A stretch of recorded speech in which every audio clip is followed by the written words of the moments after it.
초등부 친구들 반갑습니다. 여러분의 성경 선생님 조현성 목사입니다. 우리는 지난 시간부터 사사기를 살펴보고 있죠. 그리고 오늘부터는 본격적으로 이 사사들의 이야기를 살펴볼 건데요. 하지만 사사기에 있는 모든 사사들의 이야기를 살펴보기는 어려울 것 같습니다.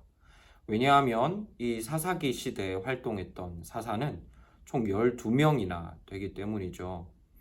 그래서 우리는 이 12명의 사사들 중에서 3명의 사사들을 통해서 이 사사기가 어떤 시대였는지를 살펴보고 또 이 사사기 시대가 우리에게 전하는 교훈이 무엇인지를 함께 살펴보도록 하겠습니다.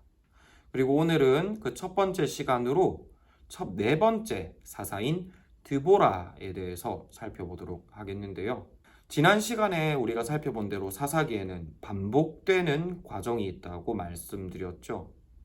먼저 이스라엘 백성들이 자신의 보호자이신 하나님을 떠납니다. 그러면 이 이방 민족들이 보호자가 없는 이스라엘 백성들을 괴롭히겠죠. 그러면 다음으로 이스라엘 백성들은 다시 하나님께 회개하고 하나님의 도움을 구합니다. 그러면 하나님께서는 다시 이 이스라엘 백성들을 불쌍히 여겨주시고 구원해 주시죠. 그러면은 조금 살만해진 이스라엘 백성들은 다시 처음으로 돌아가서 또 하나님을 떠나게 됩니다. 이런 과정들이 이 사사기 속에는 계속돼서 반복해서 나타나는데요. 그리고 이와 같은 역사의 반복 속에서 드보라의 이야기가 새롭게 시작이 됩니다. 이스라엘은 또 한 번 하나님을 떠나게 되었죠. 그래서 이번에는 가나안 족속의 왕인 야빈이 이 이스라엘 백성들을 괴롭히기를 시작합니다. 당시 이 가나안은 철병거, 그러니까 쇠로 만든 전투용 마차를 900대나 가진 무시무시한 나라였다고 해요. 이런 나라가 이스라엘 백성들을 괴롭히니까 이스라엘 백성들이 도무지 이것을 물리칠 방법이 없었겠죠. 그래서 이스라엘 백성들은 또 뻔뻔하게 하나님의 도와주심을 구하는데요.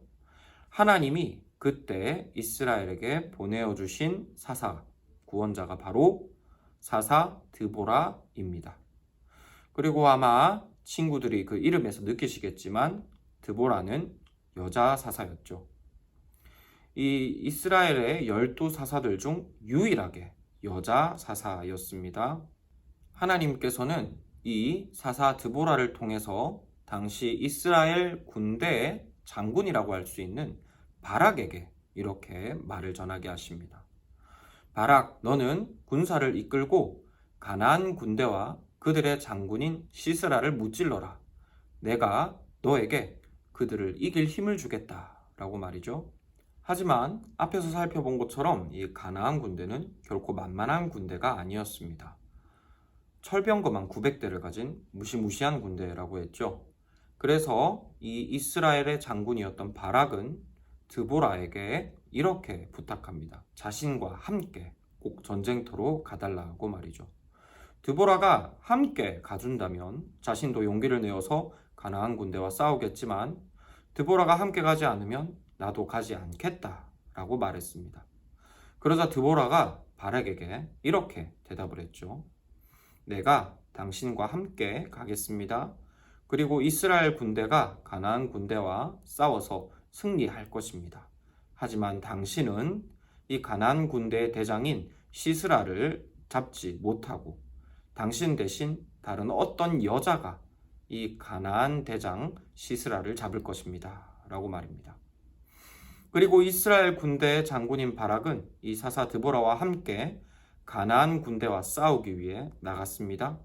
그리고 하나님은 정말로 이 이스라엘 군대로 하여금 이 무시무시한 가나안 군대와 싸워서 이기게 해주셨는데요. 하지만 하나님께서 말씀하셨던 것처럼 이 가나안 군대의 장군인 시스라를 결국 이스라엘 군대는 놓치게 됩니다. 시스라는 자기 나라까지 도망할 수가 없어서 가까이 있는 잘 아는 사람의 집으로 도망가게 되었는데요. 그 사람은 바로 헤벨이라는 사람이었습니다. 그리고 시스라가 헤벨의 집에 도착했을 때 헤벨은 집에 없었고 그의 아내 야엘만이 집을 지키고 있었는데요. 급했던 가나안의 장군 시스라는 야엘에게 부탁하기를 자신을 집에 좀 숨겨달라고 했습니다. 그래서 야엘은 시스라를 이불 밑에 꼭꼭 숨겨주었죠. 그리고 목이 마르니 마실 것을 달라고 하는 이 시스라 장군에게 야엘은 우유를 가져다 주었습니다. 따뜻한 이불 밑에서 우유를 잔뜩 마신 시스라는 깊이 잠에 빠지게 되었습니다. 그러자 시스라가 이스라엘 군대에게 져서 쫓기고 있다는 사실을 알았던 야엘은 자신의 집에 있던 텐트를 지지하는 말뚝과 망치를 가지고 조심스럽게 시스라에게 다가갑니다. 그리고 시스라의 머리에 그 말뚝을 박아서 시스라를 죽여버리죠. 그리고 이 야엘은 이 시스라의 시신을 이스라엘 군대에게 넘기게 됩니다. 하나님께서 말씀하신 대로 이스라엘 군대와 바락 장군이 시스라를 잡지 못했고 대신 한 여인, 이 야엘이 시스라를 잡게 된 것이죠. 그런데 친구들, 오늘의 말씀을 보면 한 가지 우리가 눈여겨보아야 할 점이 있습니다. 바로 이 가나안 군대를 물리치고 이스라엘을 구원하는 데 있어서 결정적인 역할을 한 것이 바로 여자들이다는 사실이죠. 앞서 살펴본 대로 이스라엘에게 하나님의 계획을 가르쳐주고 이스라엘을 지도한 것은 사사 드보라였습니다. 여자라고 했죠. 그리고 이 적의 장수였던 시스라를 죽인 사람도 바로 여자 야엘이었습니다. 물론 지금은 이것이 전혀 이상할 것이 없는 상황이죠. 물론 지금은 이것이 전혀 이상할 것이 없는 이야기일 수도 있습니다. 하지만 이 성경이 기록될 당시 여자가 전쟁터에 나간다는 것, 그리고 군대를 지휘한다는 것, 또 적장을 죽인다는 것은 있을 수가 없는 일이었습니다. 왜냐하면 당시 여자는 남자들의 보호를 받아야만 하는 그런 연약한 사람들로 여겨졌기 때문이죠. 이 당시의 문화에서 볼 때 여자들은 훌륭한 일꾼이 될 수 없다고 생각했던 것입니다. 그런데 하나님은 이 이스라엘을 구원하시기 위해서 그 당시에 훌륭한 일꾼이라고 여겨지던 이 남자들을 다 제쳐두시고 여자들을 사용하셔서 이스라엘을 구원한 것이죠. 그렇다면 하나님은 왜 이 여자들을 통해서 이스라엘을 구원하셨을까요? 왜냐하면 지금 이스라엘이 받는 이 구원은 사람이 주는 구원이 아니고 또 어떻게 하다 보니 얻게 된 구원도 아니고 오직 하나님께서 주시는 구원이라는 사실을 하나님께서 가르쳐주고 싶으셨기 때문입니다. 친구들 한번 생각을 해볼까요? 누군가 엄청 크고 멋진 자전거를 타고 가고 있습니다. 그런데 속도가 엄청 빨라요. 시속 100km로 달린다고 해볼까요? 그러면은 친구들은 그 모습을 보고 뭐라고 이야기할까요? 와, 저 자전거가 정말 빠른 자전거인가 보다 라고 이야기하겠죠. 자전거가 크고 멋있으니 그 좋은 자전거 덕분에 저 사람이 빨리 달린다 라고 생각할 거예요.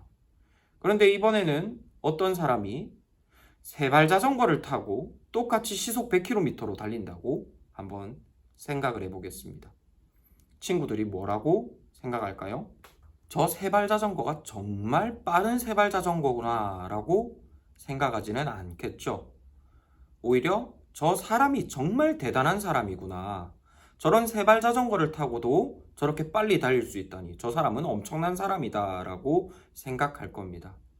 이와 마찬가지로 하나님은 자신이 이스라엘을 구원하시는 유일한 분이라는 사실을, 그리고 그 구원의 힘과 능력이 엄청나다는 사실을 이스라엘 백성들에게 가르쳐 주고 싶으셨던 것입니다. 어떤 지도자나 어떤 군대가 이스라엘을 구원하는 것이 아니라 오직 하나님 홀로 이스라엘을 구원해 주실 수 있고 또 구원하셨다는 사실을 보여주고 싶으셨던 것이죠. 그래서 하나님은 당시 문화에서 볼 때 훌륭한 일꾼이 될 수 없다고 생각되는 이 여자들을 통해서 이스라엘 백성들을 구원하신 겁니다. 눈에 보이는 구원자, 그 뒤에 계신 진짜 구원자이신 하나님을 바라보게 하셨던 것이죠. 그리고 하나님은 종종 다른 사사들에게서도 이런 방식을 통해 정말 이스라엘의 구원자는 하나님이라는 사실을 가르쳐 주셨어요.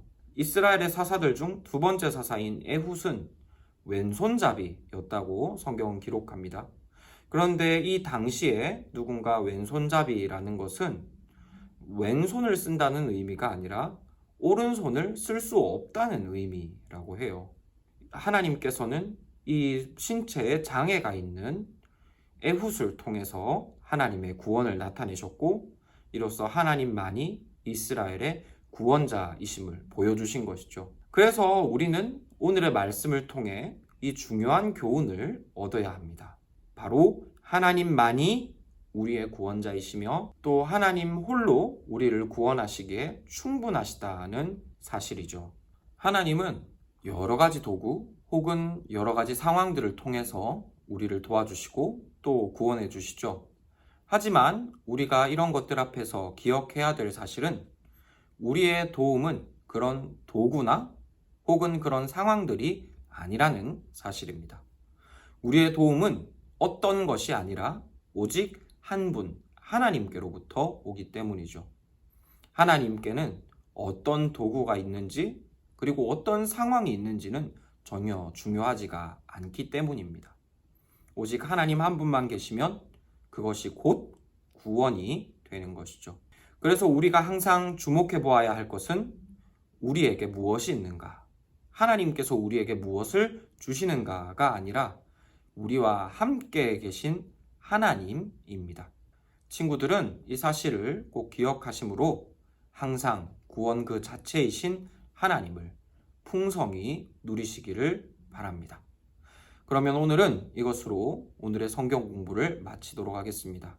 한 주간도 건강하시고요. 말씀 읽기 열심히 하시고 또 이왕이면 우리 다 함께 교회에서 얼굴을 보고 성경 공부하고 예배할 수 있으면 좋겠습니다. 한 주 동안 안녕히 계십시오. 초등부 친구들 안녕.